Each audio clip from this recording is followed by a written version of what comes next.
Suatu hari, saat kota Madinah sedang dalam suasana aman dan tenang, terlihat dari tepat ketinggian di pinggir kota, debu tebal yang mengepul ke udara. Debu itu semakin meninggi, bergumpal-gumpal hingga hampir menutupi angkasa. Angin yang bertiup menyebabkan gumpalan debu dari butiran pasir Sahara yang lembut dan terbang menghampiri pintu-pintu rumah di Madinah dan berhembus dengan kuatnya di jalan-jalan. Orang-orang menyangka ada badai yang menyapu dan menerbangkan pasir, tetapi kemudian dari balik tirai debu itu mereka mendengar terbesit kabar tentang kedatangan kafilah besar yang panjang. Tak lama kemudian 700 kendaraan yang syarat dengan muatannya memenuhi jalan-jalan dan mengguncang Madinah. Orang-orang saling memanggil dan mengajak sesamanya untuk menyaksikan keramaian ini, serta turut bergembira atas kedatangan harta dan rezeki yang dibawa kafilah itu. Ummul Mukminin Aisyah ketika itu mendengar suara hiruk-pikuk kafilah yang bergerak maju, bertanya, apakah yang terjadi di kota Madinah? Ada yang menjawab, kafilah Abdurrahman bin Auf baru datang dari Syam membawa barang-barang dagangannya. Jadi kafilah itu yang telah menyebabkan semua guncangan ini? Tanya Ummul Mukminin. Benar, wahai Ummul Mukminin. Jumlahnya 700 kendaraan. Ummul Mukminin menggeleng-gelengkan kepala. Pandangannya menerawang jauh seolah-olah sedang mengingat-ingat peristiwa yang pernah dilihat atau ucapan yang pernah didengarnya. Kemudian ia berkata, aku pernah mendengar Rasulullah bersabda, aku melihat Abdurrahman bin Auf masuk surga dengan merangkak. Abdurrahman bin Auf masuk surga dengan merangkak? Mengapa ia tidak memasukinya dengan melompat atau lari-lari kecil bersama angkatan pertama para sahabat Rasulullah? Sebagian sahabat menyampaikan cerita Aisyah kepadanya, maka ia pun teringat telah mendengarkan hadis dari Nabi lebih dari satu kali dan dengan redaksi yang berbeda-beda. Sebelum tali-tali pengikat perniagaannya dilepas, Abdurrahman melangkahkan kakinya ke rumah Aisyah lalu berkata kepadanya, engkau telah mengingatkanku suatu hadis yang tidak pernah kulupakan, maka saksikanlah bahwa kafilah ini dengan semua muatannya beserta kendaraan dan perlengkapannya aku persembahkan di jalan Allah. Seluruh muatan 700 kendaraan itu dibagi-bagikan sebagai perbuatan baik yang agung. Peristiwa yang satu ini saja sudah cukup untuk mengukir sebuah gambaran yang sempurna tentang kehidupan sahabat Rasulullah Abdurrahman bin Auf. Dialah saudagar sukses yang lebih sukses daripada kesuksesan yang pernah ada. Dia merupakan orang kaya dengan kekayaan yang melimpah ruah. Dia adalah seorang mukmin yang bijaksana yang tidak ingin bagian dari keuntungan agamanya hilang begitu saja dan tidak sudi kekayaannya membuat dirinya tertinggal dari kafilah iman dan pahala surga. Untuk itu, ia mendermakan harta kekayaannya dengan kemurahan hati dan kesadaran nurani. Sebelum saya melanjutkan kisahnya, dimohon kepada pemirsa untuk menonton video ini sampai selesai, serta mohon dukung channel ini supaya semakin berkembang dengan cara like serta berikan komen positifnya. Semoga dukungan pemirsa menjadi pahala dan dimudahkan segala urusan pemirsa di dunia dan akhirat. Bismillahirrahmanirrahim. Abdurrahman bin Auf adalah seorang dari 8 orang yang lebih awal masuk Islam. Abu Bakar datang kepadanya menyampaikan Islam, termasuk kepada Utsman bin Affan. Abdurrahman bin Auf telah memasuki Islam pada permulaan dakwah, yakni sebelum Rasulullah memasuki Darul Arqam dan menjadikannya sebagai tempat pertemuan dengan para sahabatnya yang beriman. Tidak ada persoalan yang tertutup bagi mereka dan tiada keraguan yang menjadi penghalang. Bahkan mereka segera bersama Abu Bakar As-Siddiq menemui Rasulullah untuk menyatakan baiat dan memikul bendera Islam. Sejak menganut Islam sampai berpulang ke rahmatullah dalam usia 75 tahun, ia selalu menjadi teladan yang cemerlang sebagai seorang mukmin yang besar. Hal ini menyebabkan Nabi memasukkannya dalam 10 orang yang telah diberi kabar gembira sebagai ahli surga. Umar mengangkatnya sebagai anggota majelis syuro yang terdiri dari 6 orang yang merupakan calon khalifah yang akan dipilihnya sebagai penggantinya. Cepatnya Abdurrahman masuk Islam telah menyebabkan dirinya harus mengalami penganiayaan dan penindasan dari Quraisy. Ketika Nabi memerintahkan para sahabatnya hijrah ke Habasyah, Abdurrahman bin Auf pun ikut berhijrah. Kemudian ia kembali lagi ke Mekah, lalu hijrah untuk kali keduanya ke Habasyah, dan selanjutnya hijrah ke Madinah. Keuntungannya dalam perniagaan sangatlah besar, hingga mencapai batas yang membuat dirinya merasa takjub dan heran, sehingga ia berkata, "Sungguh aku melihat diriku ini, seandainya mengangkat batu, niscaya aku temukan emas dan perak di bawahnya." Perniagaan bagi Abdurrahman bin Auf bukanlah jenis perdagangan yang tercela maupun monopoli. Bahkan ia sendiri bukanlah orang yang berlomba-lomba untuk mengumpulkan harta atas dorongan agar menjadi orang kaya. Sekali-kali bukan itu, melainkan suatu amal dan kewajiban yang keberhasilannya akan menambah kedekatan jiwa kepada Allah dan berkorban di jalannya. Abdurrahman bin Auf adalah seorang yang kuat emosi jiwanya, di mana ia menemukan kepuasan emosinya itu dalam amal yang mulia. Apabila ia tidak sedang sholat di masjid dan tidak sedang berjihad dalam peperangan, ia pasti sedang mengurus perniagaannya yang berkembang pesat. Sehingga kafilah-kafilah dari Mesir dan Syria membawa ke Madinah barang-barang muatan yang dapat memenuhi kebutuhan seluruh jazirah Arab, baik pakaian maupun makanan. Yang menunjukkan kepada kita bahwa seorang yang kuat emosi jiwanya adalah ketika kaum muslimin hijrah ke Madinah. Rasulullah pada waktu itu menerapkan aturan untuk mempersaudarakan 2 orang sahabat, salah seorang dari muhajirin warga Mekah dan yang lainnya dari Ansor penduduk Madinah. Persaudaraan ini berjalan dengan sempurna hingga membuat hati terpesona. Orang-orang Ansor yang merupakan penduduk asli Madinah membagi seluruh kekayaan miliknya menjadi 2 dengan saudaranya dari kalangan muhajirin. Bahkan istri pun direlakannya. Ketika itu Rasulullah mempersaudarakan antara Abdurrahman bin Auf dengan Sa'ad bin Rabi. Sa'ad bin Rabi berkata kepada Abdurrahman, "Saudaraku, aku adalah penduduk Madinah yang paling banyak harta. Silahkan pilih separuh hartaku dan ambillah. Aku juga mempunyai 2 istri. Perhatikanlah yang lebih menarik hatimu, dan aku akan menceraikannya sehingga engkau dapat memperistri dirinya." Abdurrahman bin Auf pun menjawab, "Semoga Allah memberkahi dirimu dalam istri dan hartamu. Tunjukkanlah kepadaku letak pasar." Abdurrahman pergi ke pasar. Ia berjual beli di sana dan mendapatkan keuntungan. Kehidupan Abdurrahman bin Auf di Madinah, baik semasa Rasulullah maupun sepeninggalnya beliau, selalu ditunaikannya dengan sempurna untuk memenuhi hak agama dan beramal di dunia. Perniagaannya sukses dan menguntungkan. Seperti diungkapkannya sendiri bahwa seandainya ia mengangkat batu dari tempatnya, pasti ia akan mendapatkan emas dan perak di bawahnya.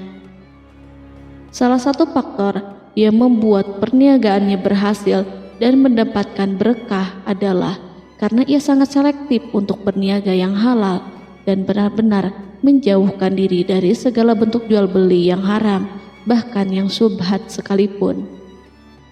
Selain itu, faktor yang menambah kejayaan dan keberkahannya adalah labanya yang bukan untuk Abdurrahman sendiri, melainkan di dalamnya terdapat bagian Allah yang ia penuhi dengan baik. Ia menggunakan hartanya untuk memperkokoh hubungan kekeluargaan dan mengeratkan tali persaudaraan, serta menyediakan perlengkapan yang diperlukan untuk tentara Islam.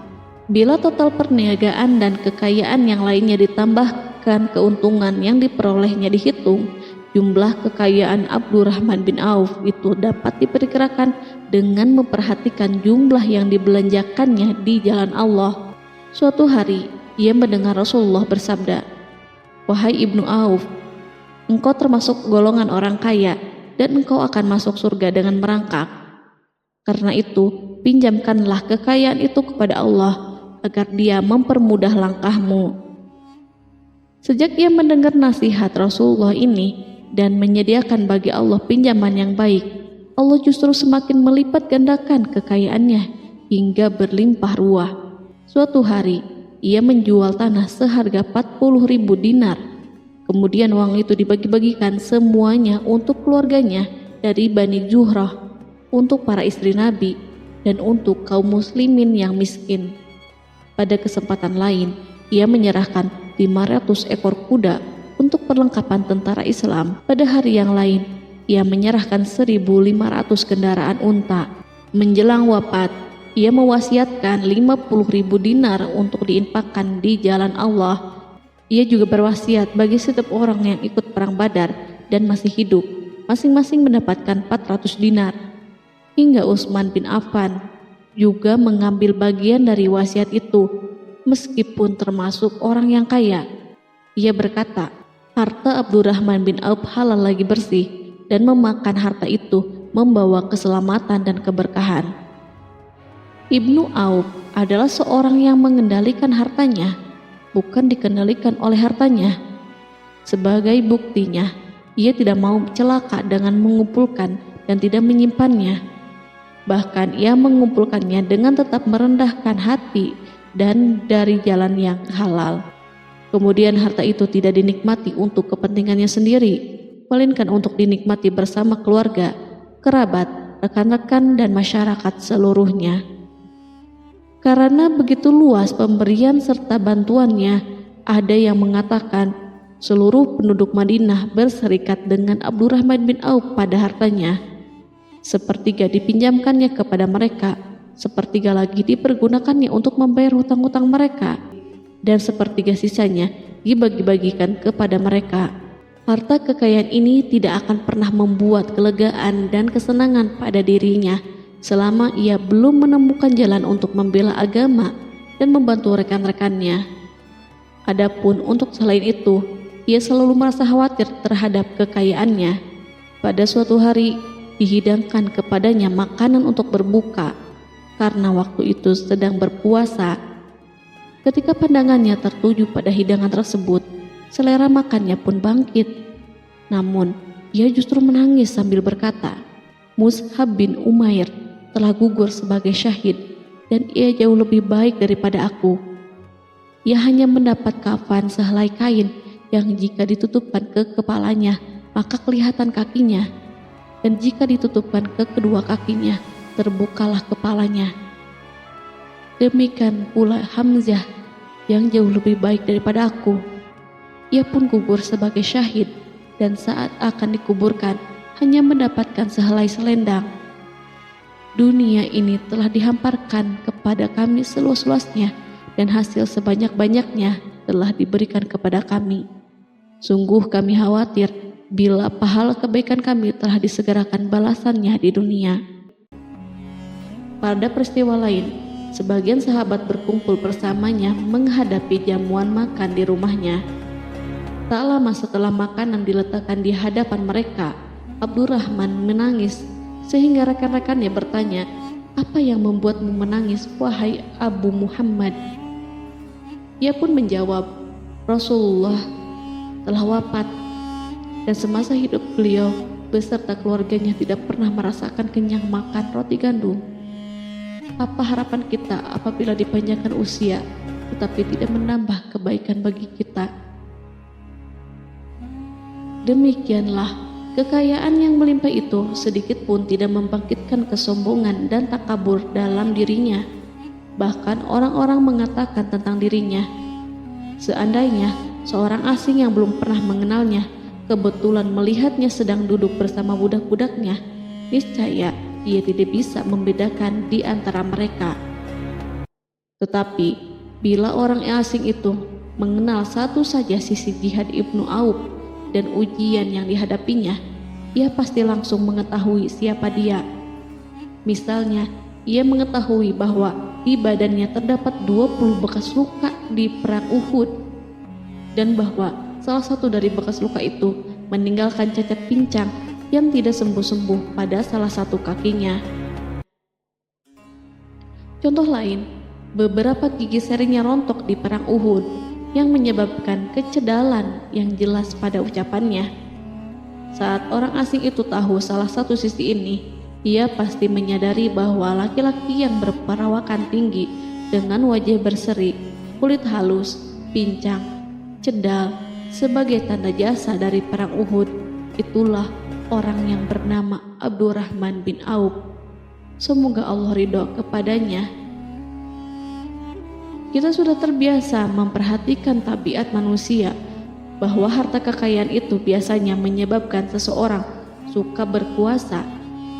Artinya, orang-orang kaya selalu gandrung untuk memiliki pengaruh guna melindungi kekayaan mereka dan melipat gandakan pengaruh itu.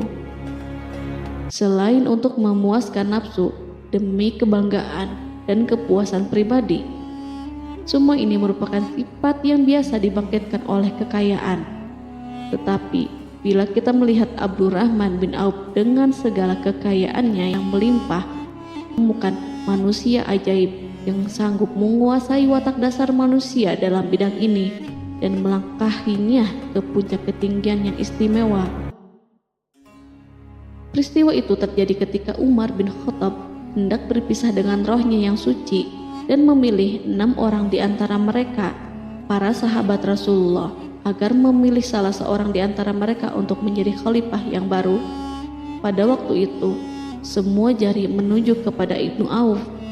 Bahkan sebagian sahabat telah menegaskan bahwa dialah yang berhak menjadi khalifah di antara 6 orang itu. Namun, ia menjawab, "Demi Allah, seandainya diambilkan pisau lalu ditaruh ke atas leherku, kemudian kalian menusukkannya sampai tembus, itu lebih baik aku sukai daripada menerima jabatan tersebut."